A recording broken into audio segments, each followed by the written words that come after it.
এই যে আমাদের আত্মা, আত্মা তো শরীরের মধ্যেই থাকে, দেহকে আশ্রয় করেই আত্মা থাকে, কিন্তু আমরা সেই আত্মা আর দেহকে আলাদা করে বুঝতে পারি না, উপলব্ধি করতে পারি না। এই দেহের মৃত্যু আছে, কিন্তু আত্মার তো মৃত্যু নেই। সেই বিষয়ে শ্রীরামকৃষ্ণ কি বলছেন শুনে নেওয়া যায়। দেহ আর আত্মা, দেহ হয়েছে আবার যাবে, আত্মার কিন্তু মৃত্যু না বলে অসাধারণ উপমা দিচ্ছেন শ্রীরাম। বলছেন, যেমন সুপারি, পাকা সুপারি ছাল থেকে আলাদা হয়ে থাকে, কাঁচা বেলায় ফল আলাদা আর ছাল আলাদা করা বড় শক্ত। তাকে অর্থাৎ ঈশ্বরকে দর্শন করলে, তাকে লাভ করলে তবেই দেহ বুদ্ধি যায়, তখন দেহ আলাদা আর আত্মা আলাদা এই বোধ হয়। হ্যাঁ বন্ধুরা, দেহ আলাদা আর আত্মা আলাদা এই বোধ তখনই মানুষের হয় যখন ঈশ্বর অনুভূতি হয়, ঈশ্বর লাভ হয়, ঈশ্বর দর্শন হয়। কিংবা ঘুরিয়ে বলা যায়, ঈশ্বর দর্শন লাভ হলে বা ঈশ্বর অনুভূতি হলে মানুষের দেহ এবং আত্মা এই দুটি আলাদা বোধ হতে থাকে। আশা করি ভিডিওটি ভালো লেগেছে।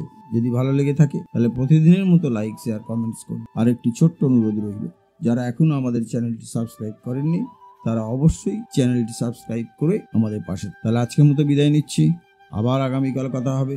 নমস্কার।